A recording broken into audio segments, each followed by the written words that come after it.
Señorías, escasísimos miembros del Gobierno de España que no han tenido a bien venir a la Cámara a presentar sus argumentos para sacar este proyecto de ley hacia adelante. Espero que al menos estén atentos al debate y lo escuchen. Hoy, señorías, estamos aquí para decidir si el pueblo decide. Señorías, por favor, guarden silencio. Hoy estamos aquí para decidir si nos guiamos por un mandato medieval o por la soberanía popular. Hoy estamos aquí para debatir si el pueblo soberano tiene derecho a ser escuchado en un momento trascendental para la historia de nuestro país. Hoy estamos aquí para decidir si las Cortes son solo notarias de un acto administrativo o si las Cortes devuelven al pueblo la soberanía y el derecho a decidir la forma de Estado para un buen gobierno.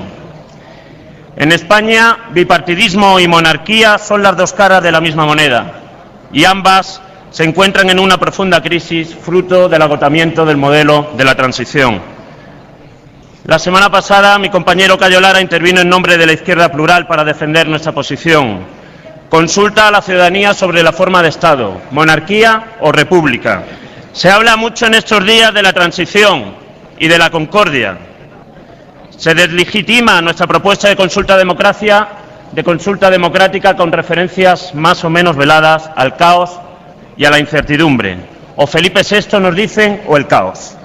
Mal bagaje de partida, señorías, para afrontar un debate democrático. Porque incertidumbre en España, señorías, quien la tiene, la mayor de las incertidumbres, son las familias que no saben cómo van a llegar a fin de mes.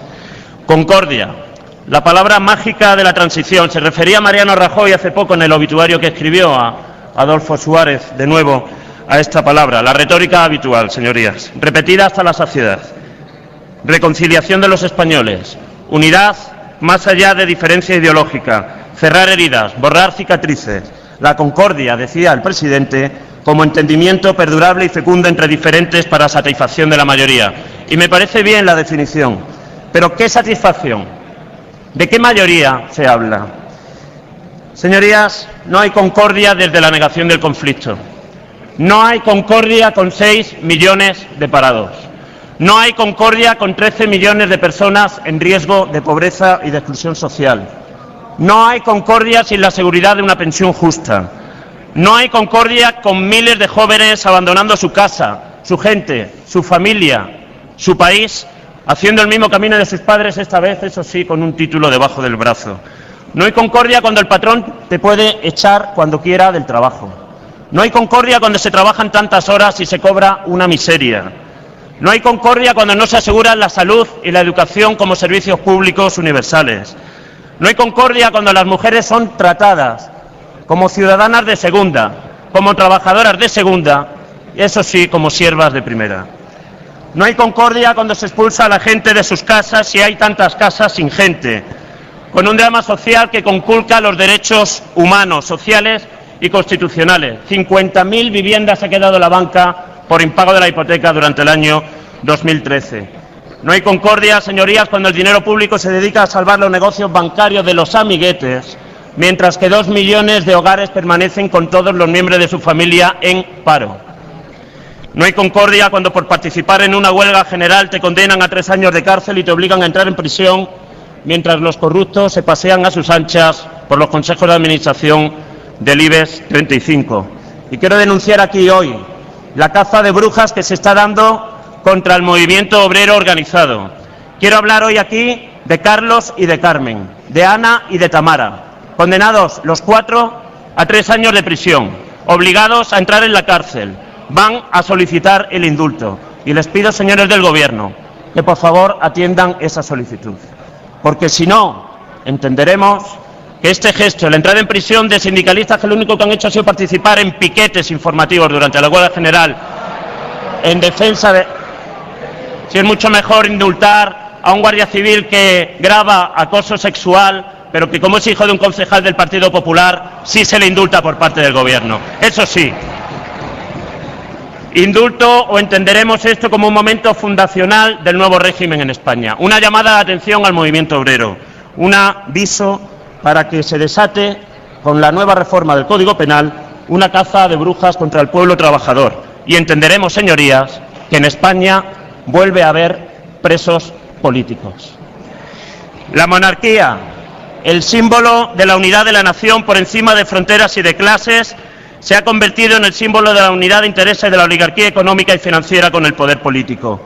La monarquía, la de los silencios en torno a la corrupción del yerno Urdangarín y la corrupción en general. La corona de la concordia, que se ha convertido en el mejor intermediario de las empresas del IBEX 35 en todo el mundo, incluyendo a países reconocidos ampliamente en la defensa de los derechos humanos, como son las monarquías del Golfo Pérsico, el Reino de Marruecos o Guinea Ecuatorial. El monarca que se ha convertido en garante de la disciplina atlántica que permite que haya bases militares de potencias extranjeras en nuestro país. Juan Carlos de Borbón se ha visto obligado a abdicar y a partir de pasado mañana, señorías, vamos a tener las promesas de regeneración del país. Y antes de que lleguen esas promesas, yo me atrevo a hacerles una propuesta. Que el ciudadano Juan Carlos de Borbón declare su patrimonio ante sus compatriotas, que nos saque de dudas, que nos explique cómo es posible que se tenga un patrimonio de 1.800 millones de euros con un salario de 300.000 euros al año, que nos informe de sus propiedades inmobiliarias, de sus adquisiciones de obras de arte, de sus inversiones en bolsa, que realice un acto de transparencia que nos permita abandonar el debate sobre su aforamiento. ¿A qué tanto miedo sobre el aforamiento del ciudadano Juan Carlos de Borbón? El pasado miércoles asistimos en el Congreso a un interesantísimo debate y la verdad es que algunos nos quedamos ojipláticos cuando el portavoz del Partido Popular, señorías, citó nada más y nada menos que a Santiago Carrillo. El portavoz del Partido Popular citaba a Santiago Carrillo y es, bueno, una novedad, sobre todo teniendo en cuenta qué es lo que ha dicho la derecha de Santiago Carrillo durante tantos años, ¿verdad? Y hablaba el señor Alonso de la altura de mira y de su capacidad de renuncia por el bien de España. Y efectivamente, pero ¿a qué renuncian ustedes por el bien de España? ¿Renuncian a las reformas laborales? ¿Renuncian a dar ayudas públicas a la banca? ¿Renuncian a una legislación que permite los desahucios? ¿Renuncian al control de los grandes medios de comunicación? ¿Renuncian a obedecer a la Iglesia para que la mujer elija libremente su maternidad? ¿Renuncian a privatizar las pensiones o la sanidad o la educación? No renuncian a nada. Ustedes van como un bulldozer con su hoja de ruta. Una hoja de ruta que podría haberse visto empantanada por la tozudez real, pero que al final han ganado los que sabían que para seguir mandando había que cambiarlo todo para que nada cambie. La diferencia es que llegamos a la monarquía de Juan Carlos I sabiendo, ilusionados, que cada persona podía ser un voto. Hoy llegamos a la monarquía de Felipe VI seguros y convencidos de que no es así. Sin embargo, es un euro, un voto.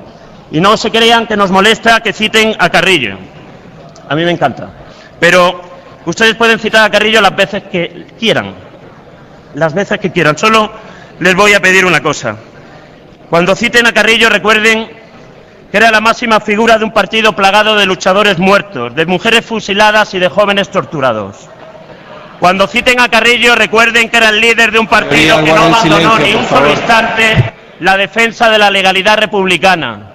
Cuando citen a Carrillo, recuerden que representaba a un partido que no cejó durante 40 años de combatir la dictadura franquista, esa a la que ustedes todavía no han tenido la decencia de condenar con todas las letras. Un partido de hombres y mujeres que se lo jugaron todo, su familia, su amor, su amistad, absolutamente todo para conseguir que hubiera en España justicia y libertad. No sé dónde estaban ustedes entonces. Por eso estamos sobradamente legitimados para pedir y para exigir más democracia. Los que votaron a favor de la Constitución del 78 lo hicieron porque se hablaba de libertad de expresión, de derecho de huelga, del derecho a la salud, del derecho a la vivienda, a la educación y el trabajo, porque hablaban de supeditar la riqueza al bien común, porque hablaba de igualdad efectiva entre hombres y mujeres, porque hablaba de que todos los españoles y las españolas son iguales ante la ley, y también el ruido de sables y la amenaza del golpe de Estado. ¿Se acuerdan? Hoy un 63% del censo electoral no tuvo ocasión de votar la Constitución del 78. Yo tenía 1 año cuando el dictador murió. Yo tenía 3 años cuando 100.000 personas salieron con un silencio atronador a despedir a los abogados asesinados por el fascismo en Atocha 55. 3 años. Yo tenía 4 años cuando mis padres me llevaron de la mano a votar la Constitución y votaron, como tantos otros y tantas otras, a favor de la Constitución. No es el pueblo el que ha roto el pacto constitucional, porque constatamos que las renuncias que entonces hicimos muchos no han servido para hacer valer los aspectos civiles, sociales y económicos y laborales de la Constitución del 78. Y si algo ha roto ese consenso constitucional fue la reforma del artículo 135 de la Constitución, que se hizo en el año 2011. Una reforma que consagra el dogmatismo neoliberal y lo eleva a ley, y una reforma que debería de avergonzar a sus promotores, sobre todo cuando pronuncian la palabra consenso. Que el rey abdique, pero que el rey abdique en el pueblo.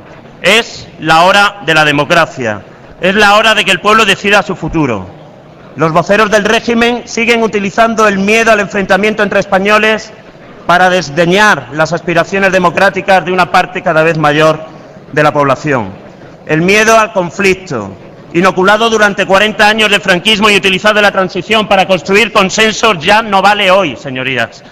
Los hijos y las hijas de los que hicieron la transición ya no tenemos miedo. Y vamos a seguir hablando.